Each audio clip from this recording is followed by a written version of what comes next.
नमस्कार दोस्तों, आप लोगों का स्वागत है हमारे इस YouTube channel Rinkesh psychology facts में। अगर वीडियो अच्छी लगे तो वीडियो को लाइक शेयर, चैनल पर आप नए हो तो चैनल को सब्सक्राइब जरूर करें और कमेंट बॉक्स में जाकर हर हर महादेव जय बागेश्वर धाम सरकार जरूर लिखें। इस वीडियो में हम बात करने वाले महाशिवरात्रि पर। दोस्तों, आपको कौन सी चीज है जो भूलकर भी नहीं खानी चाहिए? हमारी माताएं बहनें महाशिवरात्रि का व्रत रखती हैं और उनका व्रत खंडित ना हो जाए, इसके लिए माता बहनों को यह बातों पर विशेष ध्यान करना चाहिए कि वह क्या खा रही हैं और क्या नहीं खा रही है। दोस्तों, महाशिवरात्रि साल भर में सिर्फ एक ही बार पड़ती है और इस दिन किए गए उपाय एवं कार्य से लाभ ही लाभ होता है। भगवान महादेव की कृपा विशेष रूप से होती है। दोस्तों, आपको बता दें कि अगर शिवरात्रि के दिन कुछ ऐसा या पैसा खा लिया जाए तो महादेव का क्रोध का सामना करना पड़ता है। उसे व्यक्ति को इसलिए महादेव की कृपा प्राप्त करने के लिए शिवरात्रि का पर्व साल का सबसे बड़ा पर्व माना जाता है। मन क्या जाता है दोस्तों, यह साल भर का सबसे बड़ा पाव होता है महादेव को प्रसन्न करने का। और इस दिन दोस्तों, हम आपको विशेष रूप से बताएंगे कि सबसे पहले हम इस वीडियो में बताएंगे आपको कि शिवरात्रि के दिन आपको कौन सी चीज अवश्य खाना है और कौन सी चीज भूलकर भी नहीं खाना है, जिससे आपके महादेव की कृपा ही कृपा प्राप्त हो और आपकी हर एक मनोकामना इस दिन पूर्ण करने का महा उपाय भी बताने वाले हैं दोस्तों। और इस वीडियो में हम यह भी बताएंगे कि शिवरात्रि के दिन महादेव पर ऐसी कौन सी वस्तु चढ़ा देने से लाभ ही लाभ होगा। दोस्तों, इस वीडियो को आप पूरा देख लेना। आपके अंत में मैं इस वीडियो के मैं ऐसा उपाय महा उपाय बताऊंगा। दोस्तों, मैं यह बताऊंगा कि आपको महादेव के ऊपर ऐसा क्या चढ़ा देना है जिससे आपकी तनु, आपकी मनोकामना बहुत जल्दी या फिर हल्की हल्की पूर्ण हो जाएगी। इसलिए इस वीडियो को पूरा देख लेना। चलिए जान लेते हैं सबसे पहले कि महाशिवरात्रि कब मनाई जाएगी और व्रत में आपको क्या खाना है और क्या नहीं खाना। दोस्तों, महाशिवरात्रि 2224 महाशिवरात्रि इस साल 8 मार्च को मनाया जाएगा। इस खास मौके पर पूरे देश में भगवान शिव जी के मंदिर में भीड़ लगेगी। कई लोग इस पावन अवसर पर भगवान शिव जी को प्रसन्न करने के लिए उपवास रखते हैं। उपवास रखने से मन को शांति मिलती है। अगर आप भी इस खास अवसर पर उपवास करने जा रहे हैं तो अपनी सेहत का विशेष ध्यान रखें। साथ ही इस बात का ध्यान रखें कि इस अवसर पर क्या खाएं और क्या ना खाएं। आज हम आपको इस लेख में व्रत के दौरान क्या खाना चाहिए और क्या नहीं खाना चाहिए के बारे में विस्तार से बताएंगे। आइए जानते हैं शिवरात्रि पर क्या खाएं और क्या ना खाएं, शिवरात्रि के व्रत में क्या ना खाएं। दोस्तों, इस वीडियो के अंत में मैं आपको यह भी बताऊंगा कि आप महादेव पर ऐसी कौन सी चीज चढ़ा देते हैं जिससे महादेव आपसे सबसे जल्दी प्रसन्न हो जाते हैं और मनोवांछित फल प्रदान करते हैं। एक फल कई उपवास में फलाहार को खास महत्व दिया गया है। फलों के सेवन से व्रत में भक्तों की ऊर्जा बरकरार रहती है और उन्हें कमजोरी भी महसूस नहीं होती। फलों को खाने से जरूरी शरीर में जरूरी पोषक तत्वों की आपूर्ति भी होती है। फल सिर्फ एनर्जी बढ़ाने का ही काम नहीं करते बल्कि स्वास्थ्य को भी कई फायदे भी पहुंचाते हैं। आप व्रत में सेब, अनार, मौसम्बी, संतरा और केला खा सकते हैं। इन्हें खाने से आपका शरीर हाइड्रेट रहेगा और पेट भी खाली महसूस नहीं होगा। महाशिवरात्रि के दिन आप इन चीजों को जरूर सेवन करें। आपको भगवान महादेव की कृपा होगी आप पर और आपकी हर एक मनोकामना पूर्ण होगी। चलिए अगली वस्तु जान लेते हैं। 2 हेल्दी जूस। महाशिवरात्रि पर व्रत रखने वाले भक्त फलों से बने जूस का सेवन भी कर सकते हैं। जूस पीने से उन्हें कमजोरी महसूस नहीं होगी और पूजा पाठ के प्रति उत्साह भी रहेगा। जूस आपको ऊर्जा भी प्रदान करेगा जिससे आप में फुर्ती रहेगी। जूस आपको हाइड्रेटेड रखने में भी महत्वपूर्ण भूमिका निभाएंगे। उपवास के दौरान आप नारियल का पानी या फ्रूट जूस पी सकते हैं, क्योंकि दोस्तों इसका सबसे बड़ा फायदा यह है कि यह हमारे शरीर में बहुत अच्छी ठंडक रखना है और हमें शीतलता प्रदान करता है। क्योंकि पूरे दिन आप इस व्रत को करने वाले हैं तो ऐसा अवश्य करें। अगली वस्तु जान लेते हैं 3 कुत्तू का आटा। जैसा कि महाशिवरात्रि के उपवास के दौरान अनाज खाने की सख्त मनाही ही होती है, हालांकि आप कुत्तू के आटे का सेवन कर सकते हैं। आप कुत्तू के आटे से बनी पूरी या पकड़ी के साथ व्रत वाली आलू की सब्जी खा सकते हैं। कुट्टू के आटे के अलावा आप अरारोट का आटा, साबूदाने का आटा और सिंघाड़े के आटे का भी इस्तेमाल कर सकते हैं। दोस्तों, इस आप को अवश्य खाना चाहिए, क्योंकि जो महाशिवरात्रि का व्रत होता है इसमें हर कोई इसका सेवन अवश्य करता है, इसलिए आपको भी इसका सेवन अवश्य करना चाहिए। 4 सब्जियों को शुद्ध आहार समझा जाता है। यही वजह है कि व्रत में भक्तों के लिए यह उपयुक्त आहार होता है। आप अपने व्रत वाले खाने में आलू के साथ साथ कद्दू और अरबी की सब्जियों को शामिल कर सकते हैं। इन सब्जियों को बनाते वक्त सेंधा नमक का इस्तेमाल करें। 5 ड्राई फ्रूट्स। महाशिवरात्रि के उपवास के दौरान आपके लिए ऐसा भोजन जरूरी है जो आपके पेट को लंबे समय तक भरा रखे और आपको ना तो कमजोरी महसूस हो और ना ही ऊर्जा की कमी झेलनी पड़े। इस स्थिति से बचने में ड्राई फ्रूट्स आपकी मदद कर सकते हैं। यह न सिर्फ आपके पेट को भरा रखेंगे बल्कि ऊर्जा भी प्रदान करेंगे। अधिक तला भुना। शिवरात्रि के व्रत में आपको अधिक तला भुना खाने से परहेज करना चाहिए। अगर आप व्रत में अधिक तला भुना खाते हैं तो इससे पाचन से जुड़ी परेशानियां हो सकती हैं। मुख्य रूप से इसकी वजह से अपच, कब्ज, एसिडिटी की परेशानियां बढ़ सकती हैं। ऐसे में गलती से भी व्रत में तेलीय चीजों का सेवन न करें। दोस्तों, ऐसा आपको भूल कर भी नहीं करना है कि अधिक तला भोजन आप करें दोस्तों। इससे कि आपका पेट भी खराब हो सकता है और आपका स्वास्थ्य भी खराब हो सकता है। चलिए दोस्तों, अब जान लेते हैं कौन सी है वह चीज है जिन्हें हमें भूलकर भी महाशिवरात्रि के दिन आपको सेवन नहीं करना है, क्योंकि आप अगर इन चीजों का सेवन करते हो तो मन कर चलिए, आपको महादेव की कृपा तो कभी प्राप्त ही नहीं होगी, बल्कि उनके क्रोध का सामना आपको करना पड़ सकता है। इसलिए इन कार्यों को भूल कर भी ना करें और ऐसी चीजों को भूल कर भी ना खाएं, क्योंकि हमें शिवरात्रि के दिन महादेव को प्रसन्न करना है, ना कि उन्हें अपने आप से रोस्ट करना है।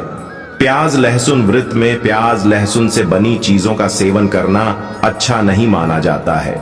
इसके अलावा सेहत की बात करें तो व्रत में प्याज लहसुन का सेवन करने से आपको एसिडिटी और अपच जैसी परेशानी हो सकती है, इसलिए प्याज लहसुन का सेवन ना करें। वहीं इस बात का ध्यान रखें कि व्रत में सफेद नमक के बजाय सिंधा नमक का सेवन करें। कैफीन युक्त चीजें।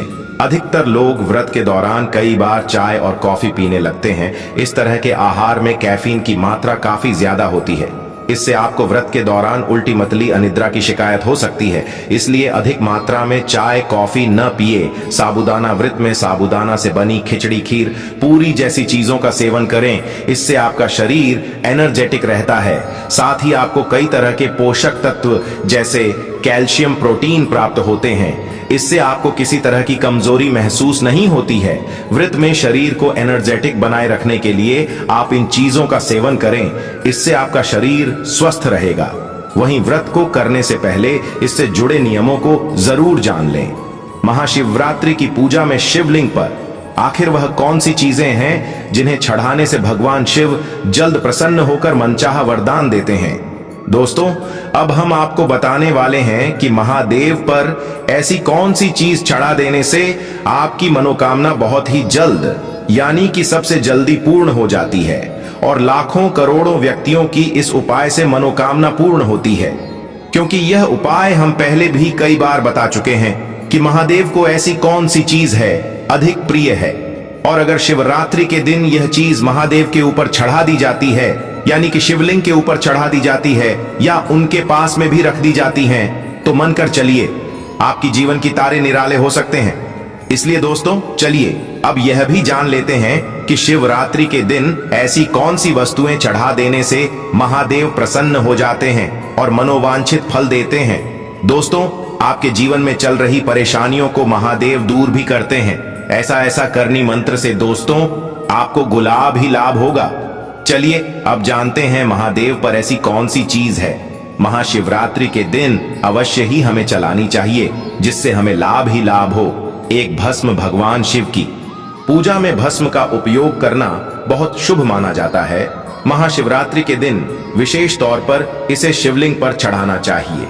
धार्मिक मान्यताओं के अनुसार शिव जी का प्रमुख वस्त्र भस्म मान जाता है, क्योंकि उनका पूरा शरीर भस्म से ढका रहता है। इसलिए कोशिश करें कि महाशिवरात्रि के दिन उन पर भस्म जरूर चढ़ाएं।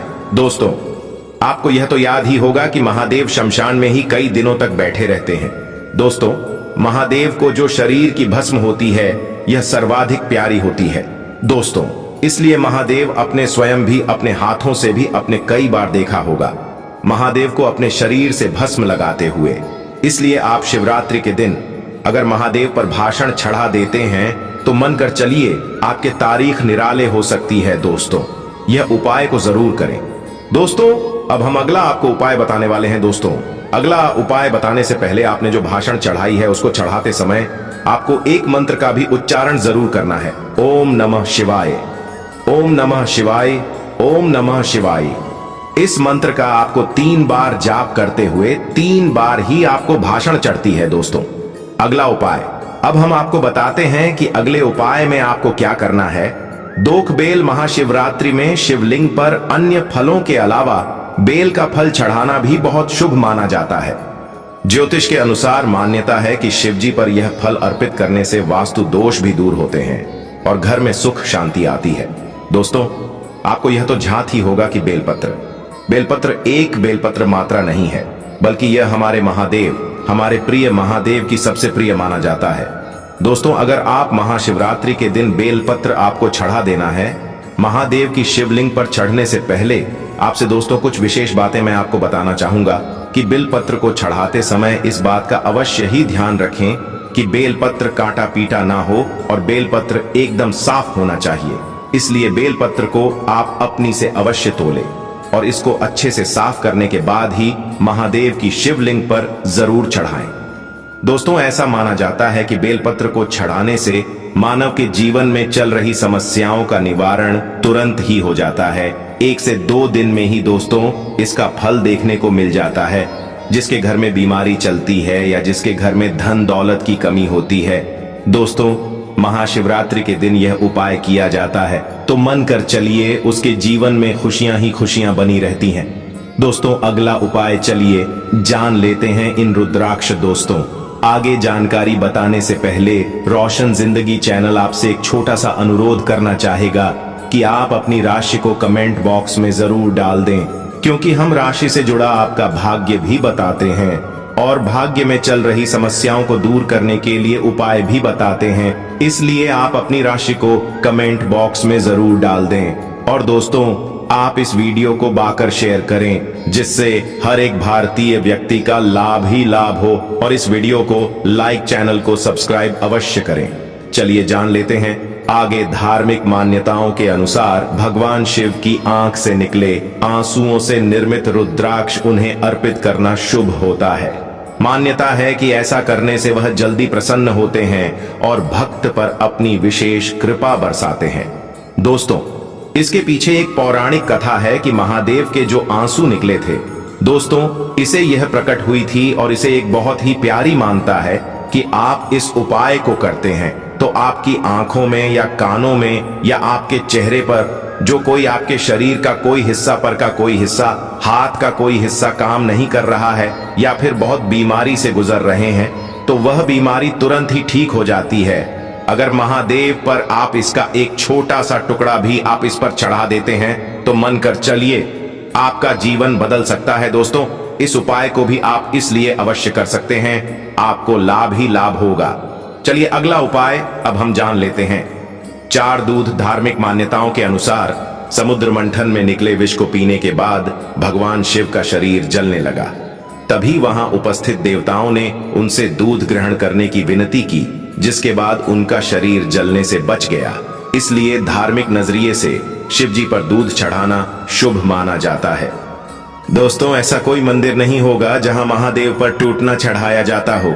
दूध का तो बहुत ही प्यारा महत्व है कि अगर आप महाशिवरात्रि के दिन दूध को महादेव पर चढ़ते हैं तो मान के चलिए कि जो महादेव होते हैं उनके लिए दूध बहुत ही ज्यादा प्रिय होता है। और आपने यह भी देखा होगा कि जो कोई अनुष्ठान होता है तो कभी कभी उसमें दूध का प्रयोग जरूर ही किया जाता है और महादेव पर दूध अर्पण जरूर किया जाता है।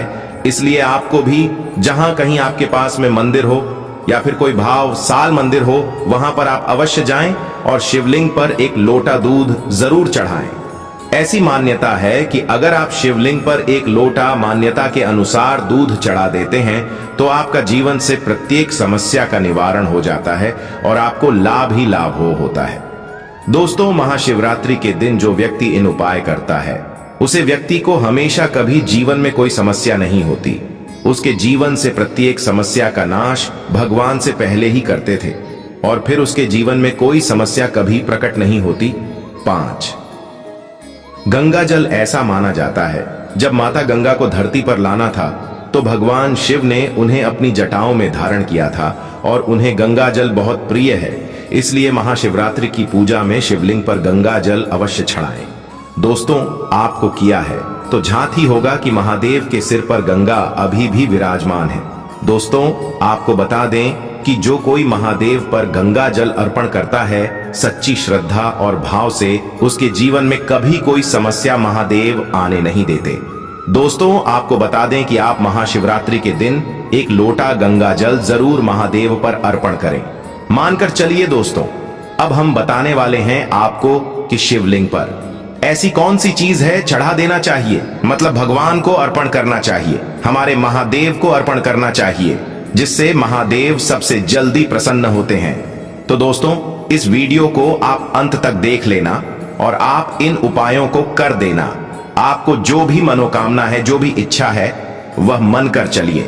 रोशन जिंदगी चैनल के माध्यम से महत्वपूर्ण हो जाएगी महाशिवरात्रि। कई लोग इस बात से अनजान होते हैं कि भगवान शिव को प्रसन्न करने के लिए किस चीज का भोग लगाया जाए। आइए आज हम आपको बताते हैं कि भगवान भोलेनाथ को आप किस प्रसाद का भोग लगा सकते हैं। शिव को लगाएं यह भोग एक मखाने की खीर। महाशिवरात्रि पर भगवान शिव को आप मखाने की खीर का भोग लगा सकते हैं। सिर्फ व्रत में ही नहीं, कई लोग खास मौकों पर भी इस खीर को बनाकर खाना पसंद करते हैं। मखाने की खीर को ढेर सारे मेवों के साथ तैयार किया जाता है। इसे बनाने के लिए चावल की बजाय भुने हुए मखान का उपयोग किया जाता है। इसके स्वाद में इजाफा करने के लिए आप इलायची और केसर को भी शामिल कर सकते हैं। 2 उभान के पकड़े भगवान शिव को आप इन पकड़ का भी भोग लगा सकते हैं। इस प्रसाद को बेसन और कुछ सब्जियों के साथ बनाया जाता है और तो और इसमें भान का पाउडर भी मिलाया जाता है। इस प्रसाद को बनाने के बाद भगवान शिव को इसका भोग लगाएं। ध्यान रहे कि गलती से भी इसको बनाते वक्त प्याज लहसून को हाथ न लगाएं और ना ही इनका इस्तेमाल भगवान से जुड़ी किसी भी चीज में करें। 3, हलवा। महाशिवरात्रि पर आप भगवान को हलवे का भोग भी लगा सकते हैं। हलवा बनाने के लिए आप चाहें तो सूजी या फिर कुट्टू के आटे का इस्तेमाल कर सकते हैं। हलवा बन जाने के बाद इसके स्वाद में इजाफा करने के लिए ड्राई फ्रूट्स का इस्तेमाल किया जा सकता है। महाशिवरात्रि पर हलवे का प्रसाद भगवान शिव को चढ़ाने से वह बहुत प्रसन्न होते हैं और भक्तों की इच्छाएं भी पूर्ण होती हैं। 4, ठंडाई। भगवान शिव का ठंडाई से गहरा संबंध है, इसलिए तमाम भक्त महाशिवरात्रि पर भोलेनाथ को ठंडाई का भोग लगाते हैं। ठंडाई भान के साथ भी और बिना भान के भी बनाई जाती है। ऐसा कहा जाता है कि ठंडाई के बिना महाशिवरात्रि का यह पावन पर्व अधूरा ही है। अगर आप अपने आप आराध्य शिव को खुश करना चाहते हैं तो ठंडाई का भोग लगा सकते हैं। दूध, भांग और चीनी के साथ साथ आप इसको बनाने के लिए काजू, बादाम, सौंफ, इलायची, पिस्ता, केसर का भी इस्तेमाल कर सकते हैं। 5, लस्सी। ठंडाई के अलावा लस्सी का भोग भी भगवान शिव को लगाया जा सकता है। आधा किलो दही में दूध डालकर 1 चम्मच चीनी के साथ मथकर आप इसे आसानी से तैयार कर सकते हैं। 6, मालपुआ। भगवान शिव को मालपुआ बहुत पसंद आता है। मालपुआ बनाते वक्त अगर आप इसमें थोड़ा सा भांग पाउडर मिला देंगे तो इसका स्वाद और बढ़ जाएगा। आप अगर भांग नहीं मिलाना चाहते तो भी ठीक है, क्योंकि मालपुआ को बनाने के लिए भांग पाउडर डालना जरूरी नहीं है। इस वीडियो में इतना ही। कमेंट में ओम नमः शिवाय जरूर लिख दें।